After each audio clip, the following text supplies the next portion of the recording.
This is the Pure Fury Creations Entertainment Network.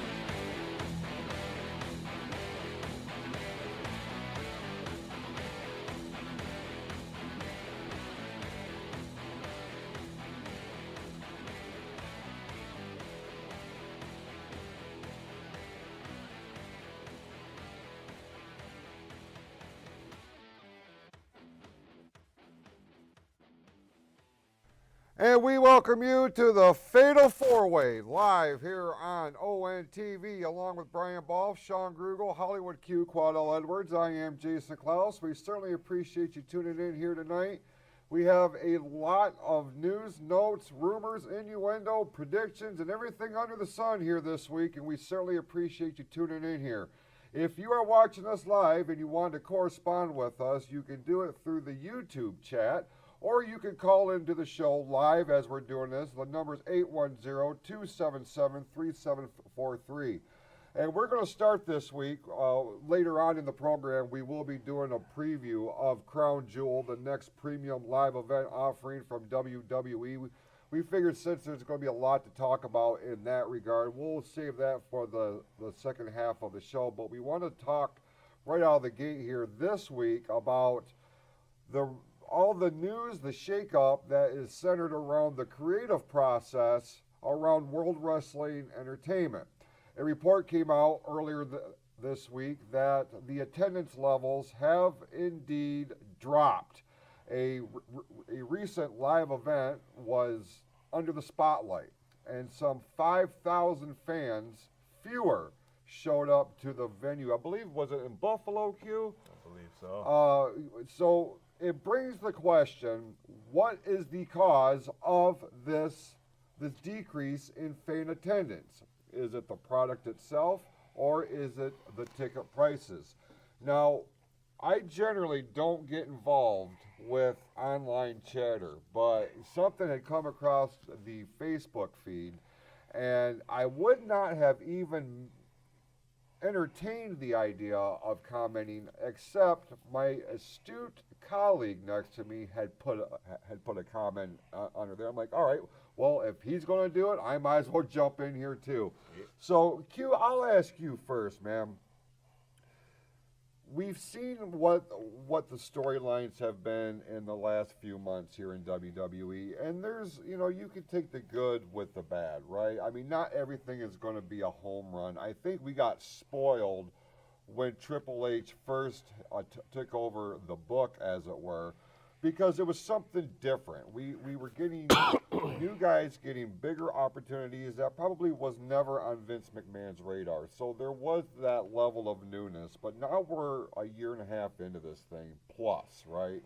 Absolutely. And now we're starting to see how these shows are working out. Monday Night Raw especially, because you can go back to the last 4 or 5 weeks of Monday Night Raw, and the ending segment very similar. Usually some sort of brawl between the Vision and LA Knight and CM Punk and the Usos, and now the Usos are teasing a heel turn.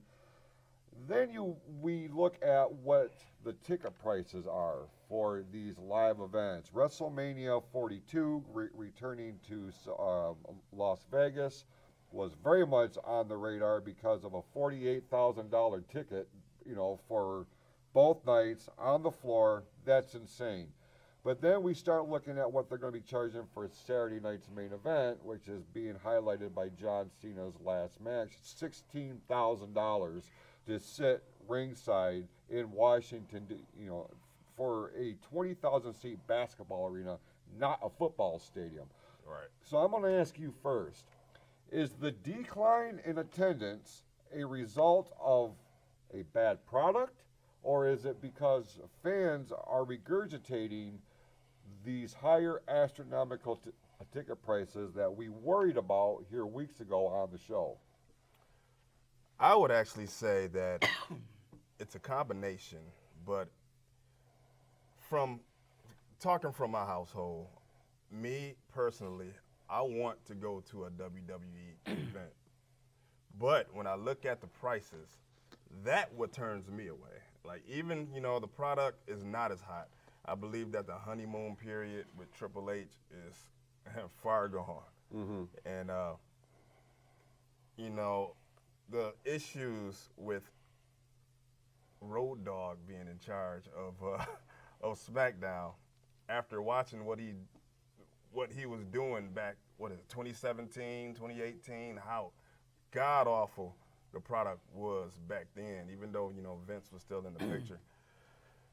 It's a combination. I know a lot of people, referring to that post, people were pretty much putting the finger to Cody. Like, it's just Cody. Like, Cody's the champ.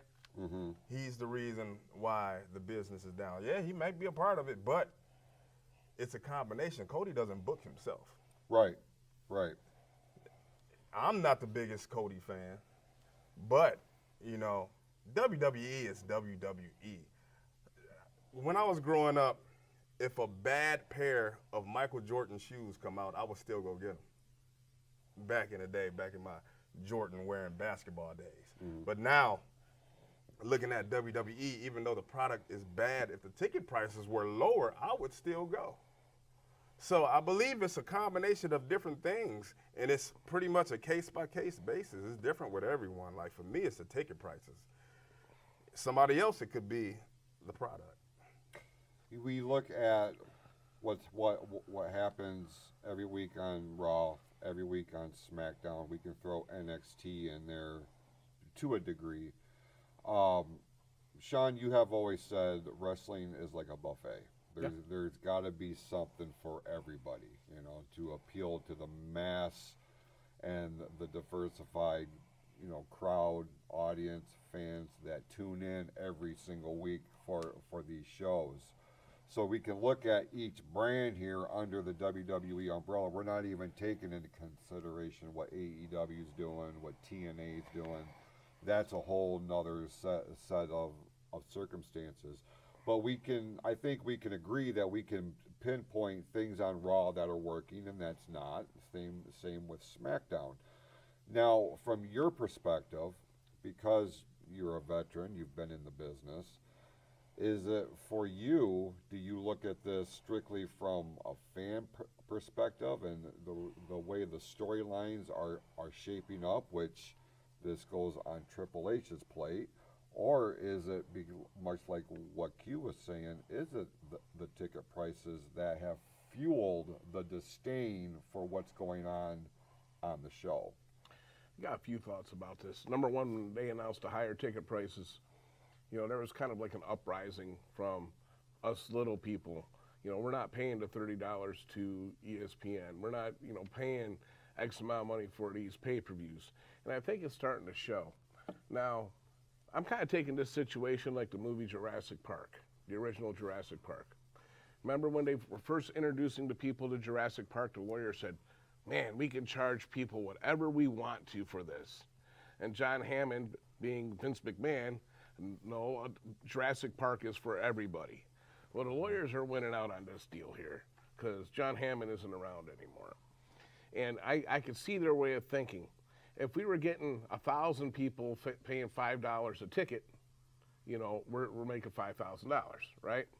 But if we got 100 people paying, $50 a ticket, we're making $5,000, right? So it don't matter how much we raise our prices. If you're a true WWE fan, WWF fan, you're going to come to these shows and you're going to pay these exorbitant prices. But us little people here, the attendance are down, but what's their revenue stream? You know what I'm saying? The revenue stream is probably the same. The stockholders are probably very happy. From a fan standpoint, do I think the storylines are starting to get muddled? Well, all I got to do is say, look at John Cena's retirement tour. It's been an absolute poop show. Mm-hmm. And I don't care for the product as much as I did a year and a half ago. But if I had the opportunity, if the ticket prices were lower, much like you, I would still go because I still enjoy professional wrestling. That brings up a good point here because, you know, I've said, you know, we went to the last Monday Night Raw that was in Detroit, and they didn't book any matches ahead of time. We didn't know who was going to be wrestling that night. We went because it was Monday Night Raw. But in order for us, and you know, because of our budget, we sat in the very top of Little Caesars Arena. We were like looking through the light grid to see the ring, you know what I mean? But we wanted to be a part of that atmosphere. We wanted to be a part of that show. Brian, there's been a groundswell happening, especially on Twitter, where fans are kind of X. Yeah, okay, X, formerly known as Twitter. There is a groundswell of fans who would love to see Vince McMahon come back, because we mentioned on our last episode, which was done on Riverside, the product itself and the fan base is jaded at this point because of the ticket prices. And Mark Shapiro, who is the president of TKO, which is the overall umbrella of WWE and UFC, came out and said Vince McMahon left a lot of money on the table because he charged for the family, you know, for them to be affordable for families, much like what Q was saying. Mm-hmm. Even in the current landscape that we're dealing with right now, and even if that option was on the table, would a return of Vince McMahon immediately fix this whole thing? And would fans be more receptive of the storylines, even if they're not grade A? No, I feel like we would, if that was the case, we'd see ticket prices definitely come down, but I think we'd see that product drop a lot because we know what Vince likes and what Vince does with the product. Where the product is going, I think, is better than what it was when Vince was at the helm, but the ticket prices are crazy. They're just pushing fans out. Mm-hmm. Like we've talked before, how wrestling is a generational thing. Like there's like what got me back in was having my boys watch it with me. I was like, oh, this is something fun I remember doing as a kid, and let me introduce it to them and let them have the same joys. And it came down to putting on wrestling, and Jackson's bringing out the ring and got the figures, and he's just playing on the floor with them and got me on the floor. And if you don't do that, and then the next generation doesn't have that same moment, so they can't do it with their kids, then you just lost a whole generation of people. And like that's a lot of money that you're throwing away as well. If you gave me the opportunity to book an entire PLE and I had free access, I still would not pay the ticket price to see the exact show I want to see. That's a very interesting point. So it has right there. nothing to do with the product. It has 100% to do with those ticket prices. Which is ironic because right now NXT is in Royal Oak, Michigan, and are they at the Masonic Temple? I believe so. So it's a very much more smaller, more intimate venue, and they still couldn't push the tickets out. In fact, there was a sale going on. What was it? It's buy three, get one free. Yeah. That's what they tend to do when the tickets are slowly going. Right, and that is a very old school mentality. They used to do that back in the territory days, and that's where you would see a lot of walk-ups. You know, it was hard to get a gauge as to what your preliminary sales were going to be, because people knew this was going to be a thing. They were just waiting for tickets to either drop or come on sale. A 3 for, you buy 3 get 1 free type of gimmick, but there's no telling how that is going to affect the attendance at this show. Now, granted, it's NXT; they're not as prominently featured as if this was a main roster show. So I'm going to be very interested to see what the final attendance is going to be once that rolls out. I think a lot of it has to do, at least with that NXT show, was, man, they did not advertise that at all. Because it wasn't until a week and a half ago maybe, that I even found out. And I was like, whoa, like, you're the only reason why I knew it was happening. I'm like, I just happened to be because I get emails for like all the different venues and stuff like that. I happened to click on one. I was like, whoa, NXT. I'm like, I'd love to go to see an NXT show. And like I said, ticket prices were good. It just happened to be show day, and I really didn't want to make the drive to Detroit after we already worked the day before. Yeah, for sure. You know, it's funny that you mentioned that, because like we had just said, we didn't know that thing was happening until you told us, and it wasn't until last night that I saw the first sponsored Facebook ad. Same. And I was like, why would you not? All you had to do, because that logo in the corner of that screen right there is one of the most powerful logos in all of entertainment. I do not give a rat's ass what we're talking about. All you had to do was put that logo, the date, the venue, and people would have flocked. But the way it was handled in terms of the promotional side, plus what was the original tickets for an NXT show? You know, if you want to book smaller venues, and this is one thing that I commended Tony Khan on, one of the few times that I can.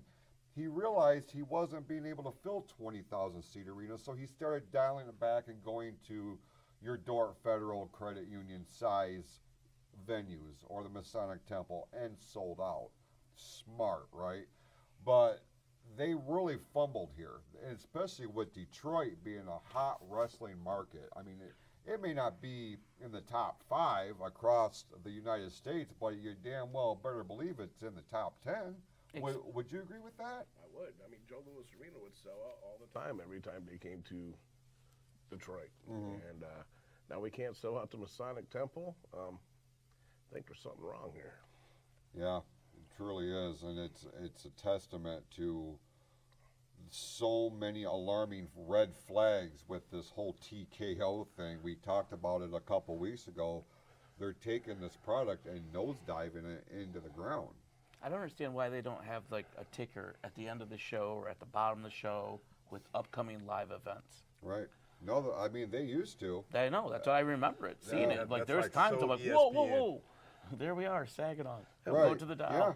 Yeah. Me and Gene Okerlund used to announce them. We're coming here, Hartford, blah, blah, blah. And Yeah, the WWF Event Center. that's right. Yep, and they did the specialized, localized promos and things of this nature, and that got us all hyped up. But you look back, we could go to the Joe Louis Arena for $10 a ticket. You know what I mean? But much like what he was saying, sold out just about every single time. Didn't matter if it was a house show, if it was a Saturday night's main event, it just didn't matter. But I'm telling you, and this is why I keep going back to this in conversations. It's not necessarily the product, although there is a lot of room for improvement. There is a lot of redundantness happening right now with the product, and I understand that. But it is still the biggest stars in this industry doing this right now. And people are getting turned away from going to live events. And here's the other thing. There's not as many live events anymore. They've gotten away from house shows, and we see the residual effect of how that is negatively affecting WWE, because these wrestlers don't have that opportunity to get their reps in the ring. I think Jade Cargill, I'll use her as an example, she could very quickly elevate to top 5 performers in this current roster, but she doesn't have the opportunity to get in a ring in front of a live crowd, in front of a live event setting, and hone her craft. They're putting her on worldwide television, and we see things like what we saw a couple of weeks ago on SmackDown, where inexperience, and I'll call it that from my estimation, I've watched that footage a lot, that's what busted her open. You know, she wasn't in where she needed to be. You know who's benefiting from this? It's those released wrestlers who are on these independent shows right now, because fans are starting to see that the ticket prices for an independent show with a former WWE superstar, they can afford $20, $30 to go to these shows now. You know, I mean, we got some shows right now. I'm not going to promote them, but we got Killer Cross and Scarlett coming up here this month. I mean, how many people are going to want to see? He was just the biggest name in the WWE, 3-4 months ago. Who's not going to want to pay $20, $30 as opposed to $16,000 to sit ringside? Right. These indie shows are benefiting from it, and if they continue to improve their stuff, who knows where the next incarnation of wrestling could come from? Absolutely, and we'll actually use that as the segue into the next segment here on the Fatal Four Way.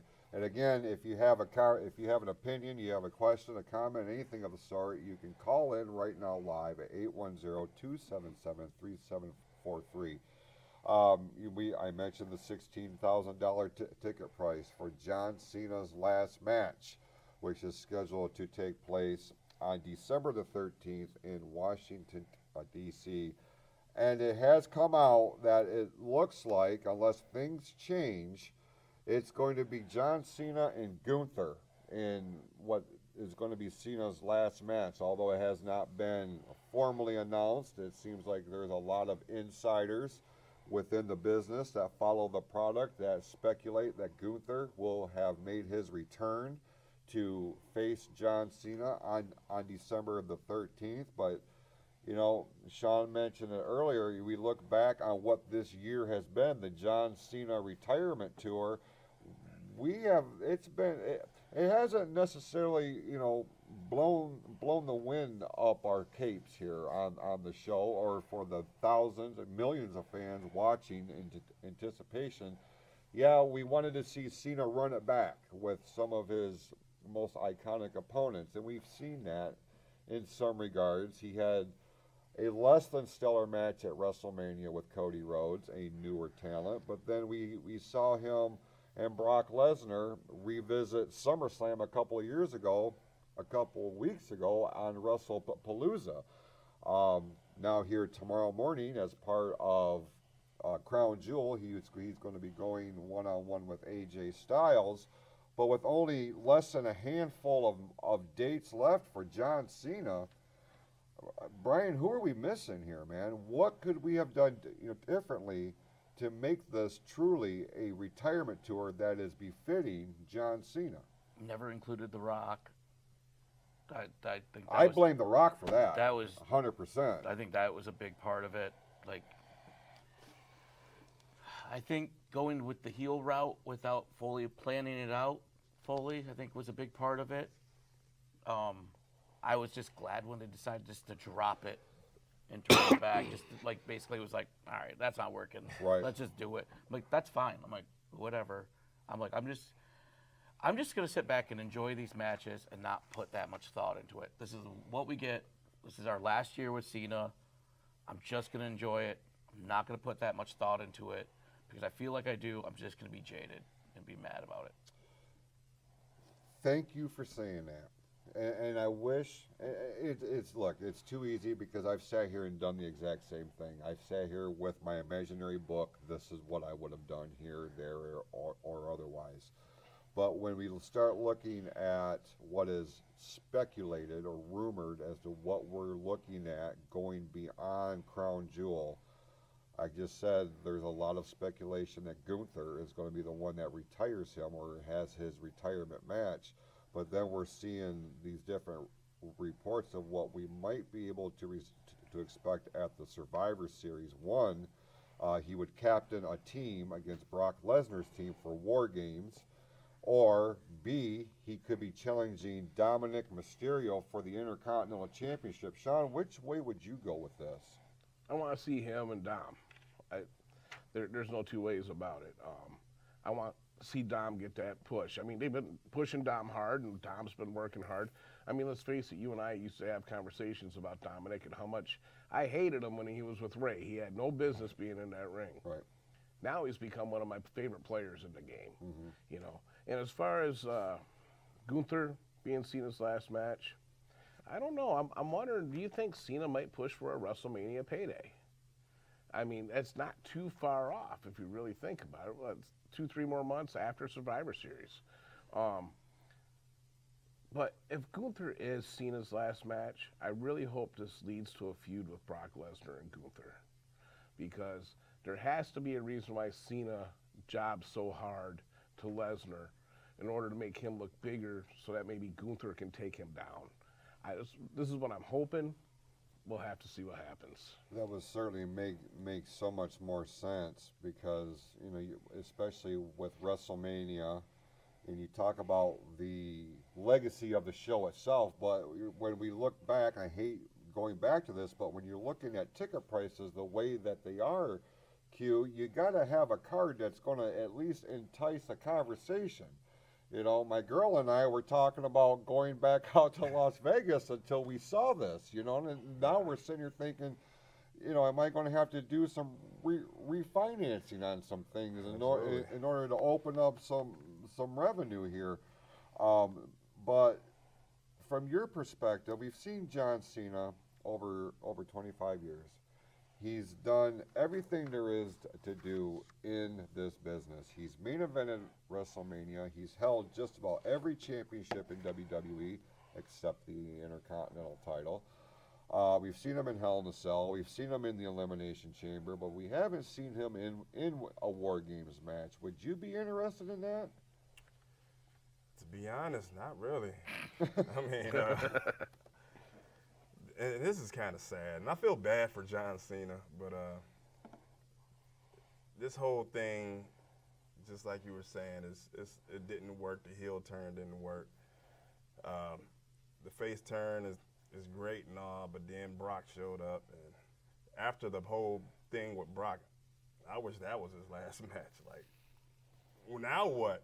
Right. Like, even if he fights Gunther and Gunther beats John Cena, man, they kind of devalued it a little bit with Brock Lesnar coming in there and squashing him before that. Like, Cena should have went on a little run, you know? He was having great matches. He had a good match. The second match with Cody was a lot better. The match with Logan Paul and a couple other guys, Sami Zayn and all them. Then Brock showed up and just kind of like sucked the entire air out of the room, man. So I don't know. This whole tail end of John Cena is just, I'm already done with him. Yeah, and I feel like a lot of other people are, because this just was not what we were hoping for. And look, I've made no bones about the fact I am not a John Cena fan by and large. I respect the guy. I respect what he did while he was here. But even I, being as critical as I have been of this guy, I feel legitimately bad for Cena. And as a fan, I can kind of take the promoter's hat off or the performer's hat off and look at it as a fan and be like, man, he really did deserve so much better than what he's gotten. That's not to say he hasn't had decent outings.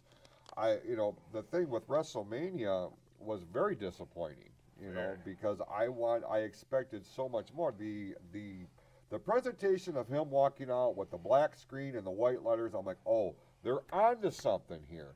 But him winning the title and then going the route that he did with it just left a lot to be desired. So when he turned back babyface the week before SummerSlam, the week before dropping the title back to Cody, I was just like, oh man, okay, I got it. But I blame a lot of this heel turn, which could have been the coolest thing they had ever done with him, on The Rock. Yeah. Because he set the table and then hightailed it. Left the food there. Really. And it's like, what was the point? You had everything right in the palm of your hands, could have done something incredibly special with this, and The Rock being how he is nowadays, I don't care, I'll say it, really crapped the bed with everything. I'm trying to stay PG here. Hey, man, but when you're going after the Oscar for the Smash Machine, everything kind of takes a back seat to it. Then he should have never gotten involved. He should have never gotten involved. And this is what pisses me off about The Rock. He is a wrestling guy. He was a wrestling guy before he was a Hollywood star. And he knows this is how it goes. He knows what has to happen. But he does not care. He has sacrificed, and for his priorities are screwed. Okay? He doesn't care about the product or about the business that made him who he is. He cares about him and him alone, which, okay, to a degree, I understand. But you cannot ever forget where you come from. Because if you forget where you come from, that inevitable crash is going to, you have nothing to fall back on. You just fall into the abyss, man. And it really drives me nuts. It really drives me nuts. And I really wanted more for John Cena.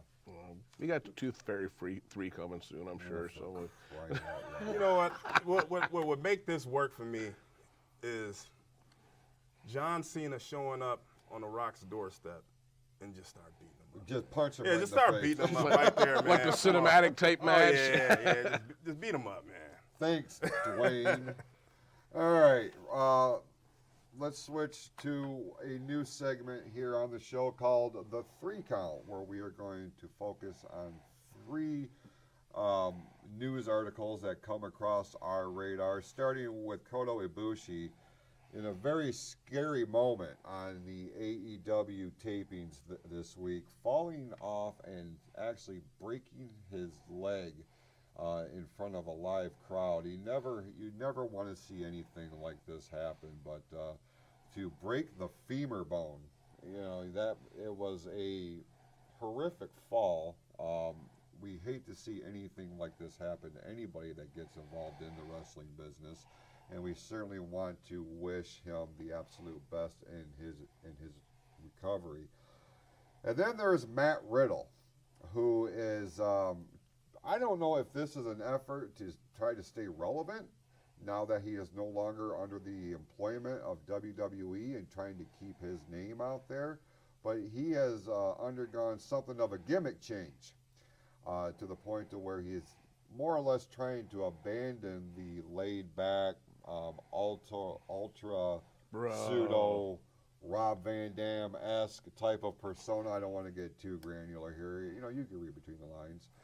But now he's trying to take a more aggressive approach, and he's been calling out people in shoot interviews. Put another guy through a table on the spot, as it were. But Matt Riddle I don't know if he's jockeying to try to get back onto a national platform. If it's not WWE, probably won't be TNA. But perhaps he's trying to dangle the carrot of sorts for AEW. So trying to put a new coat of paint, I guess, for the lack of a better term, trying to make himself relevant again. Now, I'll be honest, I've not been a Matt Riddle fan at all. The only time I found him even remotely entertaining was when he was teaming with Randy Orton, but be that as it may.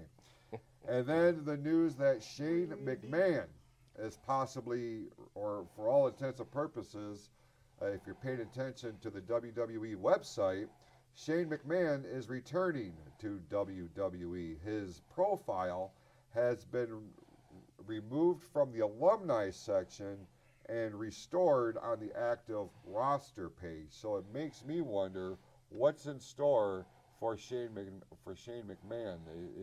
Is he part of the creative process with the shake-up that we heard behind the scenes? Is he going to be an on-air role? I can't believe, Q, that he's going to be a full-time active wrestler at this point. I mean, what would you do with Shane McMahon? Not much.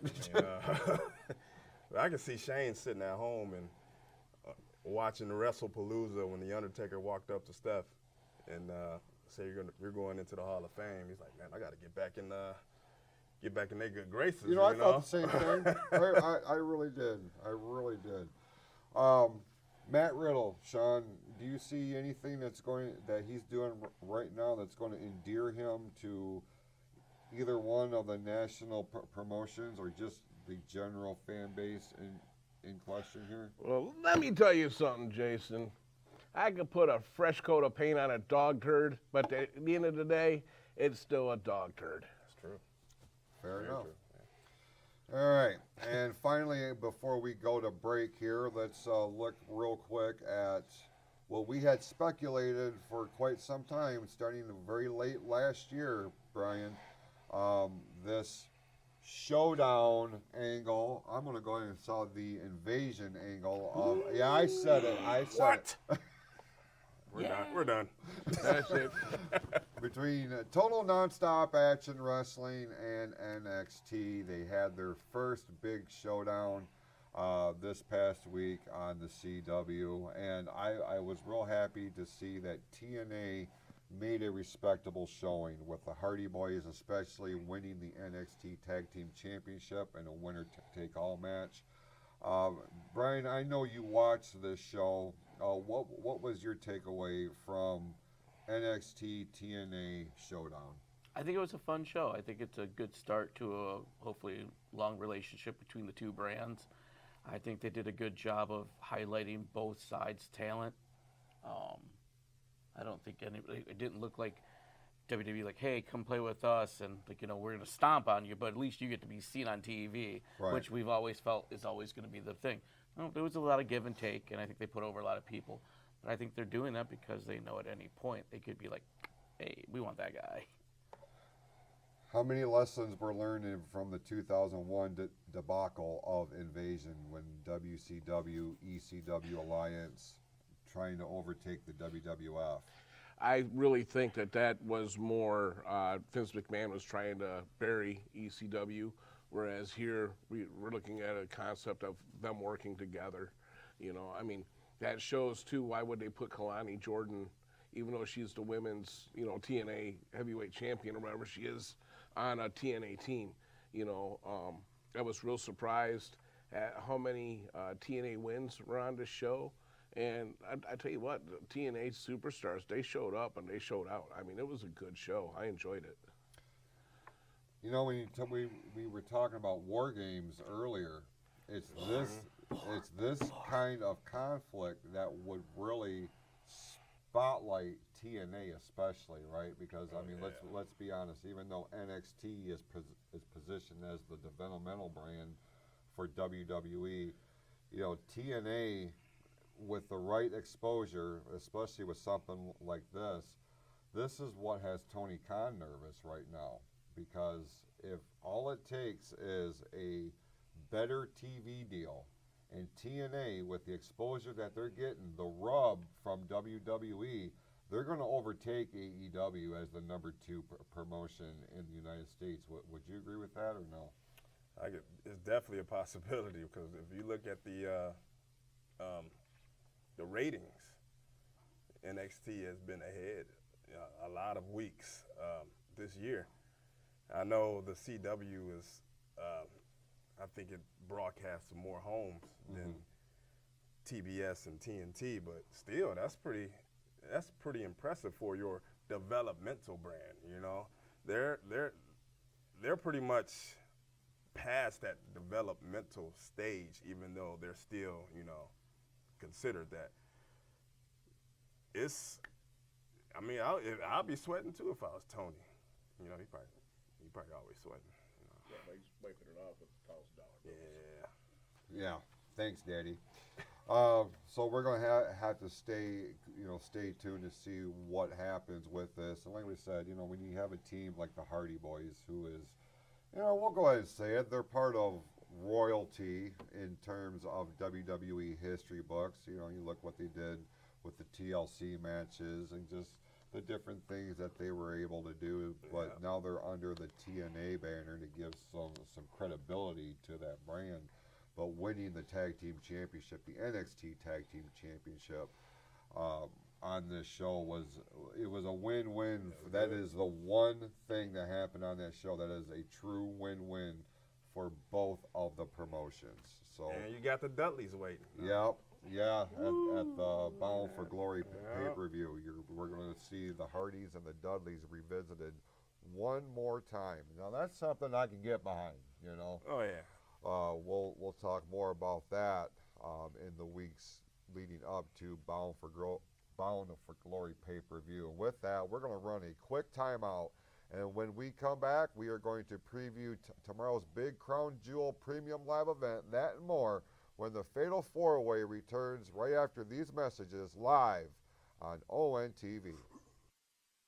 9, 8.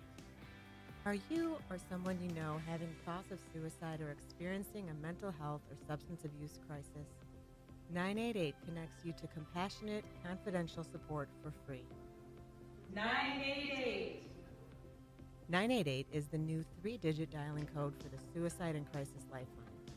For years, the Lifeline, formerly known as the National Suicide Prevention Lifeline, has answered tens of millions of calls and helped people overcome mental health-related distress. 988 is the same trusted resource. When you call, text, or chat 988, you'll be quickly connected to trained crisis counselors who will listen to your concerns, provide support, and get you additional help if needed. There is hope. The Lifeline works. You are not alone in crisis. Just call, text, or chat 988. 988! Knowing how to identify signs of crisis in others and help connect them to resources like the 988 Suicide and Crisis Lifeline is an important way to prevent suicide in Lake Orion. For information about free suicide prevention trainings offered in our community, please visit the North Oakland Community Coalition at noccmi.org. 988! Have you ever thought of producing your own podcast? ONTV offers the facilities, equipment, and training to help you get your own podcast off the ground. Learn how to record your show and get it out to the world.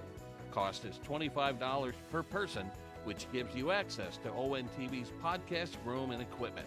For more information, give ONTV a call at 248-393-1060 or visit orionontv.org today. We welcome you back to the Fatal Four-Way here live on ONTV, along with Brian Balf, Sean Grugel, Hollywood Q. I am Jason Klaus. We appreciate you tuning in here. Now, tomorrow morning, if you're watching us live, so we're talking about Saturday, October the 11th, you have an opportunity, at least we do, I'm pretty excited about this. We have an opportunity to revisit a part of our childhood, in which, we would wake up on a Saturday morning, do our chores, and then we sit down in front of the TV with a big bowl of Fruity Pebbles or whatever breakfast cereal of your choice was and watch professional wrestling. Well, by gum, we have that opportunity tomorrow with the premium live event known as Crown Jewel, taking place from Western Australia, the city of Perth, to be more specific. But what makes this unique is the start time. As they are broadcasting this live over the ESPN app, it will begin at 8 a.m., which means they have a 6 a.m. pre-show. Dang. Now, for three of us, we are third shifters, so this is not going to be a problem. For others, it may be a little bit of an annoyance having to get up that early on the weekend, but hey, this is a pay-per-view event, premium live event. So this, I'm kind of excited about this, if I can be honest with you. I mean, not only do we get to see the show, watch the show as it happens live, we've got the rest of the day to do whatever it is that we want to do, right?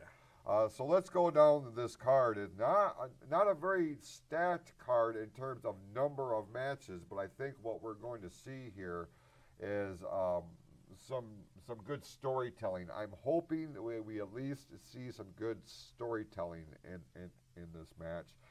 Let's start with the women's tag team match. Rhea Ripley is going to be teaming up with Io Sky to take on the Kabuki Warriors. In terms of storytelling, Q, we knew this was what was going to happen with these four. I don't have they didn't release the graphics for every individual match, which is why we're just getting the main event here.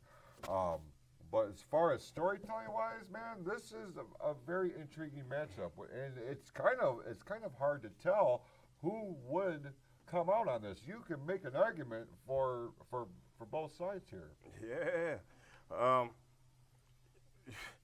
One of my favorite parts of the story is, I guess I think I told you guys before, is Asuka saying, "Kyrie."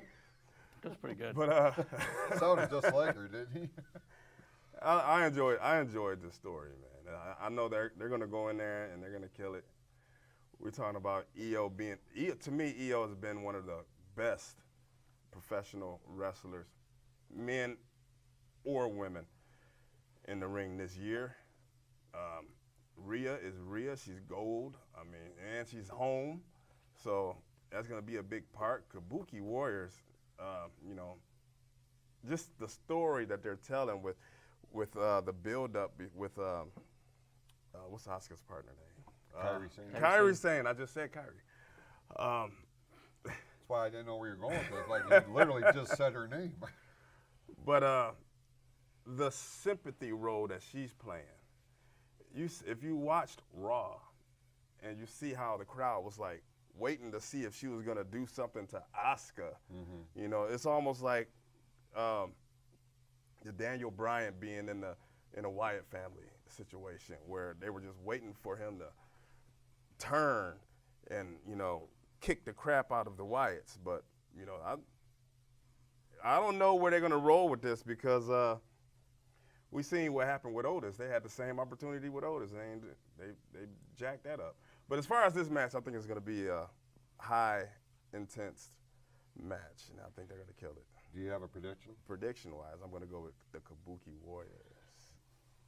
I can see that. But not pinning Rhea. No. Pinning Rhea. EO is going to be the one that, if they're going to go that route, EO is going to be the one. Because they got to continue this. Right.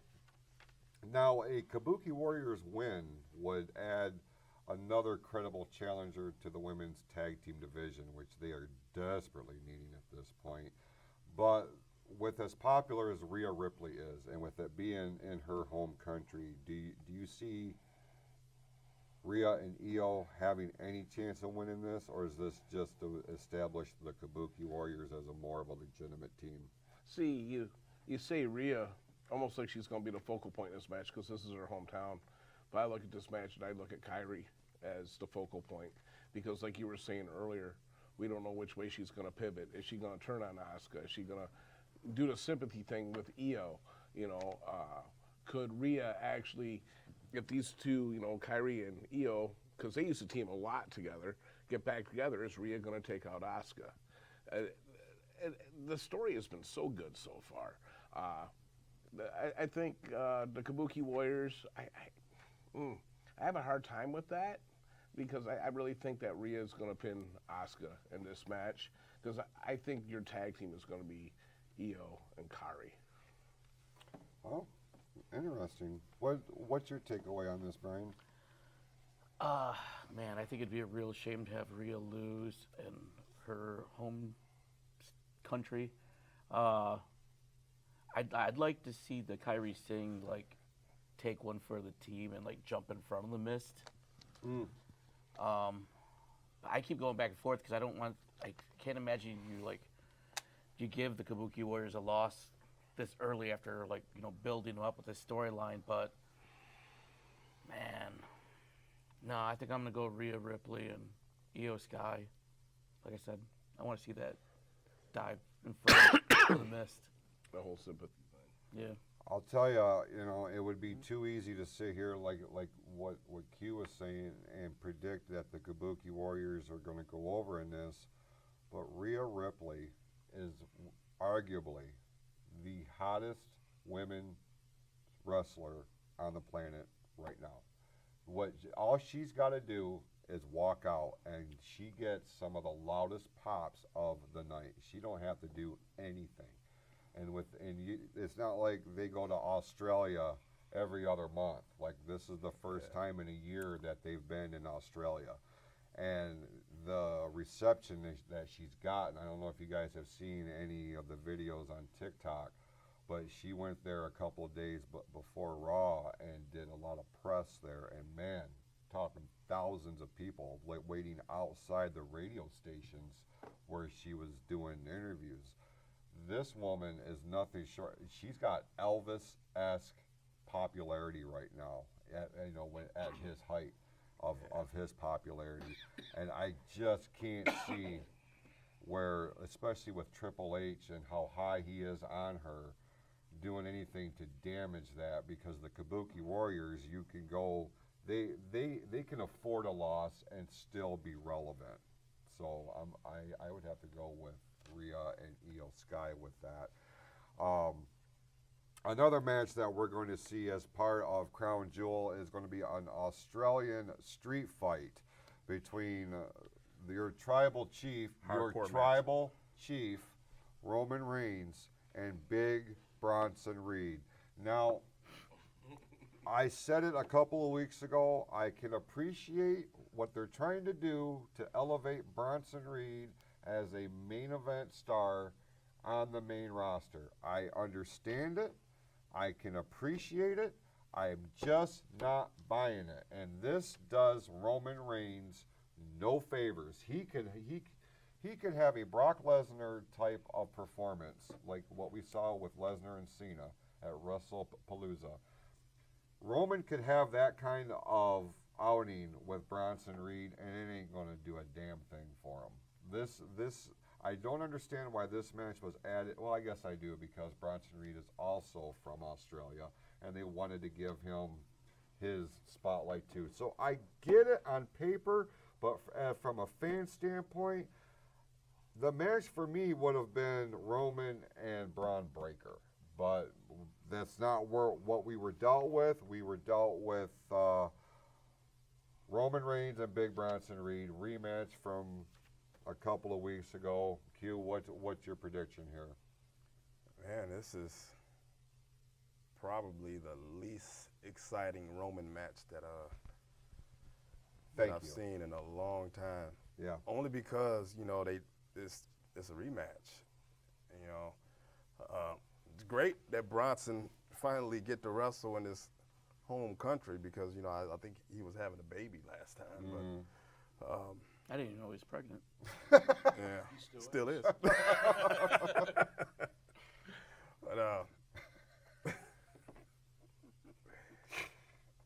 I know.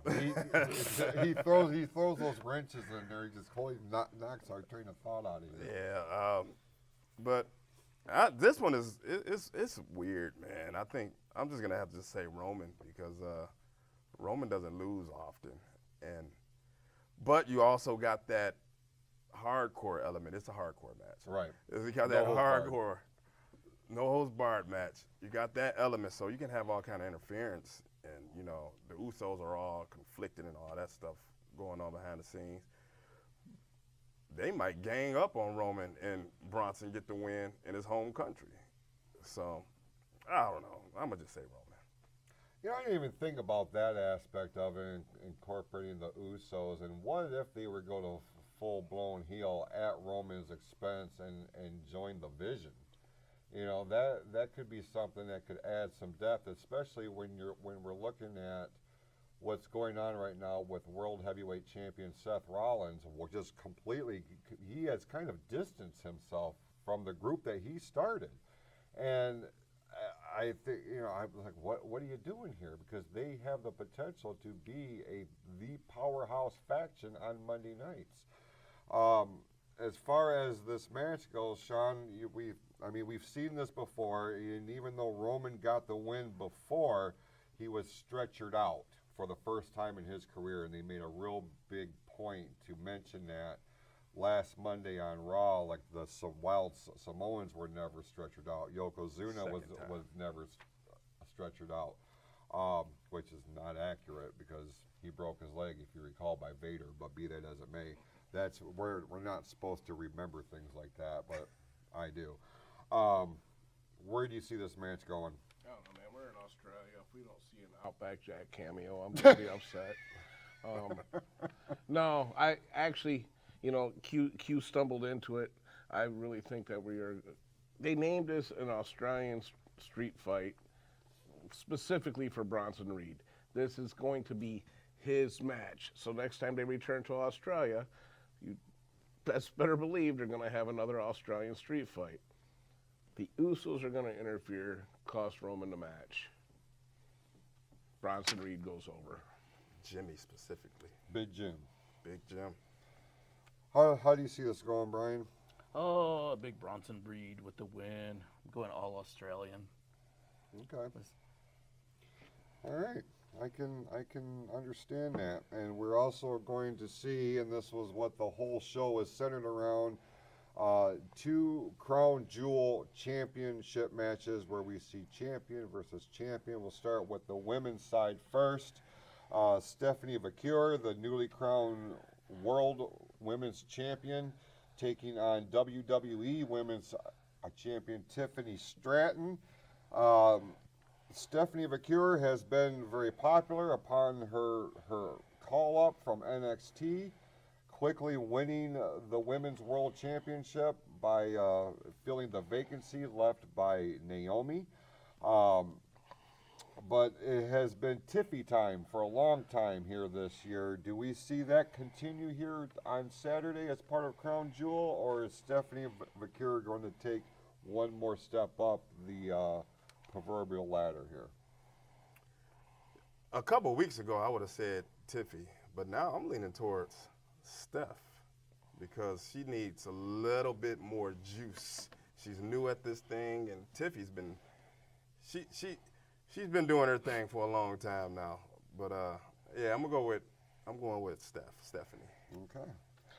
I can make it real quick. You know, Tiffy, a few months ago, I would have said she would have needed that ring as an accessory, but she's got away from the daddy's little girl gimmick. You got Stephanie, who's international. She's going to be your representative. She's going over in the match. Good point there. Brian, what do you think here? I know it's like the first time they faced each other, but I've been imagining them rolling around together for months now in my head. I bet.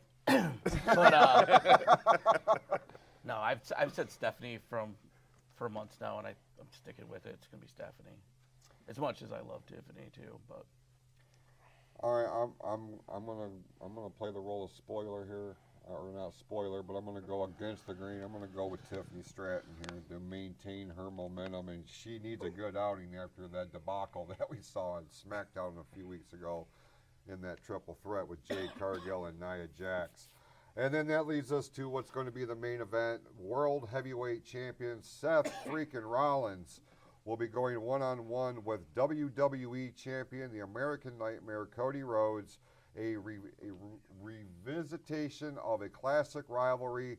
On paper, this is going to be the match that steals the show. Champion versus champion. Cody won this thing last year by defeating Gunther to win the Crown Jewel Championship. Will he repeat this year, or was Seth Rollins going to be the champion of champions in WWE? Seth Rollins is going to be the champion of champions with the big old giant ugly belt.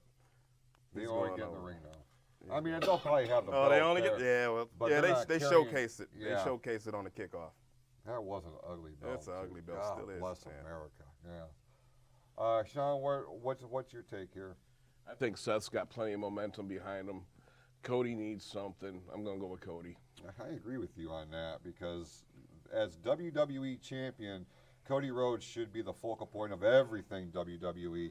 And whether it be his filming schedule, because he went and did some scenes for the Street Fighter movie, he just hasn't been prominently featured as the WWE champion. Is the biggest prize in all of the entire industry. He does need this more, and I wouldn't mind in that aspect seeing him repeat as Crown Jewel champion. Brian, what? oh, my turn. Man, much like the last one, I really have sat around and imagined these guys rolling around too. Yeet. No, I definitely think it's going to be Seth. Seth needs this. I think they've built it up like this over and over again.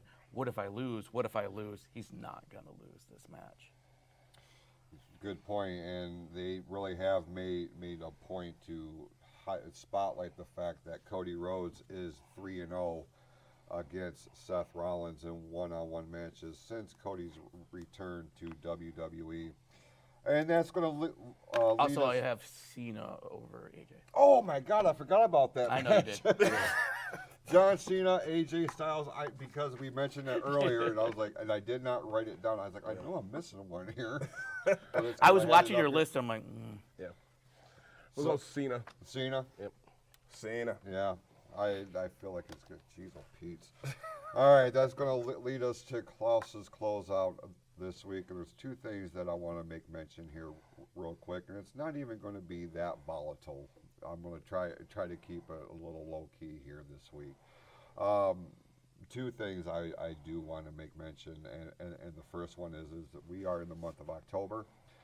You will notice that uncharacteristically, I went with a pink shirt here tonight, and that is to, it's my way of showing appreciation and awareness for breast cancer awareness. this is something that has affected millions upon millions of women across our nation, across the world, as well as their families. I've been fortunate enough to where I have not been directly affected by this, but I know of people who have. And I wanted to take a moment here on behalf of all of us here at the Fatal 4-Way on the PFC Entertainment Network, and as well as ONTV for that matter, to just take a moment and express our gratitude and to send our thoughts and prayers to everybody who is affecting or being affected by breast cancer and the effects of it, whether they are infected with it themselves or whether they are dealing with a family member, close personal friend, whatever the case may be. This is something that it doesn't just happen in the month of October. It happens all day, every day for a lot of these people. So we wanted to send a shout out to those who are fighting this, who are dealing with this, and just let you know that you are in everybody's thoughts and prayers. And finally, here tonight, this episode of the Fatal 4-Way is going to be a little bit different. It actually kind of closes a chapter of sorts, kind of the end of a season, if you will. Because starting next week on the next episode, things are going to look a little bit different here on the set.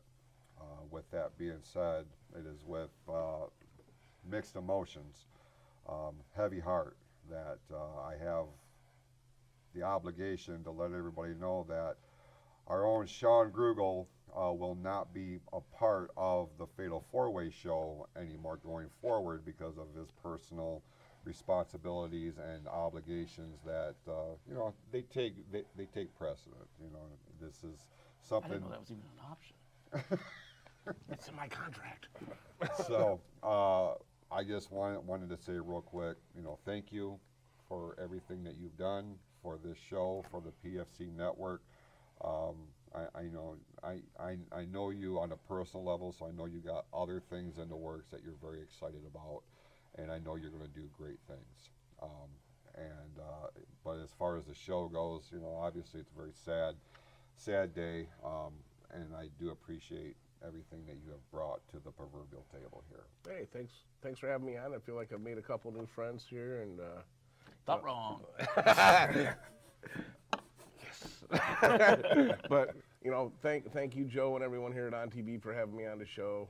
I appreciate it. It's been a fun run, but sometimes in life we come to that split in the road, and one of us has to go left, the other one has to go right. So I'm going right, and I'll see you guys in reruns.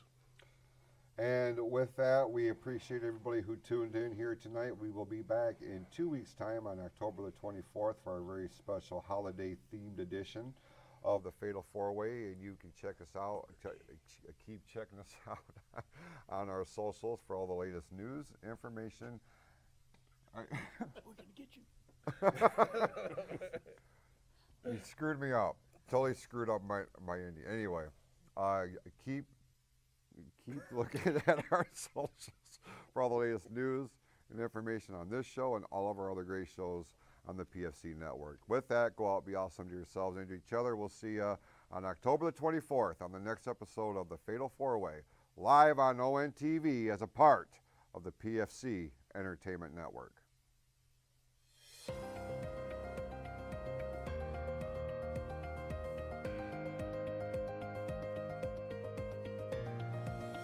This is the Pure Fury Creations Entertainment Network.